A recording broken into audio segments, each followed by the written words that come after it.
नमस्कार दोस्तों। तो पिछले कुछ हफ्तों में एक नए बाबा ने एंट्री मारी है मार्केट में, बागेश्वर बाबा। एक बार हमारी रावण से बात हुई और सर में मारो, अब सर में बराबर मारो।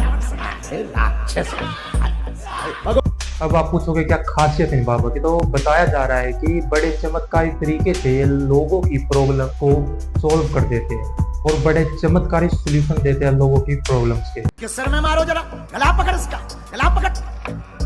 इतना ही काफी नहीं है, अगर आप इस पर हिंदू और मुस्लिम छिड़क दो, न्यूज वाले वैसे ही आपको पॉपुलर बना देते हैं। कुछ अलग ही ट्रेंड आ गया है। कुछ लोग साइंटिस्ट बनते हैं, कुछ लोग टीचर बनते हैं, कुछ लोग बिजनेसमैन बनते हैं, लेकिन अब कुछ लोग मूर्ख बन रहे हैं। Don't have any relationship with Jesus, Mahavir, Buddha, Krishna. अंधविश्वास के विरुद्ध खड़ा होता है। जो लोग ऐसा काम कर रहे हैं वो बागेश्वर बाबा की बात करें तो इसके पीछे है धीरेन्द्र शास्त्री। मध्य प्रदेश के गांव से आता है और वहाँ पे एक आश्रम भी चलाता है जिसका नाम है बागेश्वर धाम। दैनिक जागरण की रिपोर्ट के अकॉर्डिंग इसका असली नाम है धीरेन्द्र कृष्णा गर्ग की उम्र है 26 साल। उसकर देखो गाइस, एक 26 साल का लड़का बाबा बन गया। कहीं ऐसा ना हो आने वाले कुछ सालों में 14-15 साल के बच्चे स्कूल को छोड़कर कहीं बाबा बनने की सोच रहे हैं। तो धीरेन्द्र की बात करते हैं, पहली बार खबरों में आया एक कम्युनल भड़काऊ भाषण की वजह से। 19 अप्रैल 2022 की बात है, इसका प्रवचन चल रहा था। उसने कहा सब हिंदू एक हो जाओ।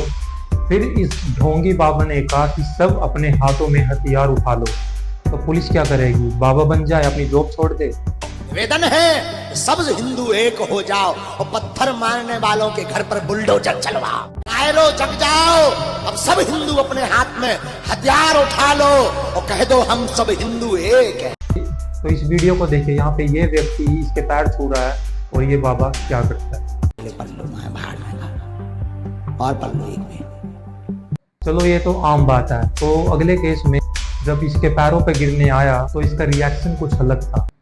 बस छूना नहीं है, मैं अछूत आदमी है ना छू। तो चलो आगे चलते हैं। तो धीरेन्द्र नागपुर आया था एक कथा के लिए। तो इसने वहां पे यही किया जो नॉर्मली करता है, लोगों के दिमाग पढ़ना, माइंड रीड करना और अपने चमत्कारी सॉल्यूशन प्रोवाइड करना लोगों की प्रॉब्लम्स के।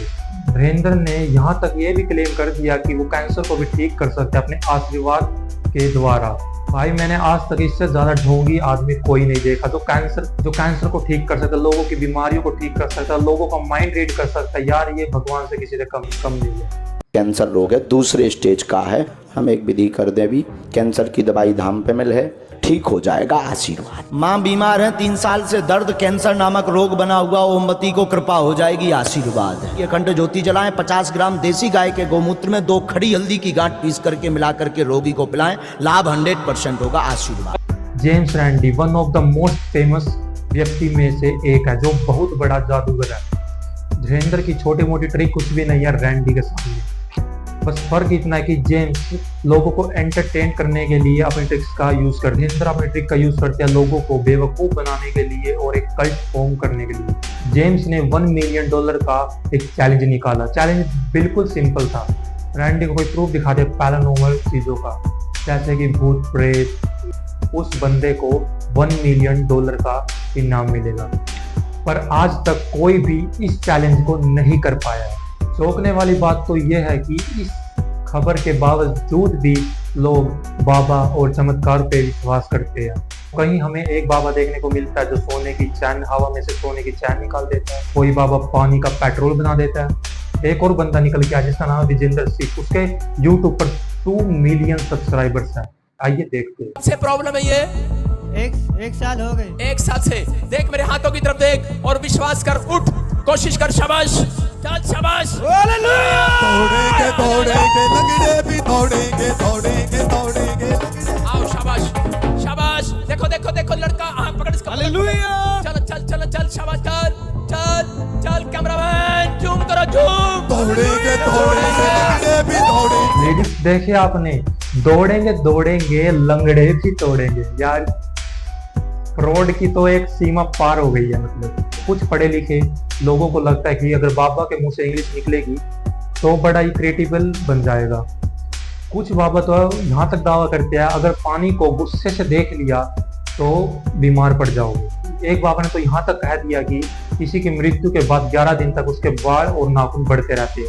कमाल की बात तो ये है कि अब इन फर्जी बाबों को आईआईटी में भी इनवाइट किया जाता है। देखकर समझ सकते हो कि भारत में किस लेवल तक वो चल रहा है। मतलब बंदे यार पागल बन रहे हैं बाबा के पीछे।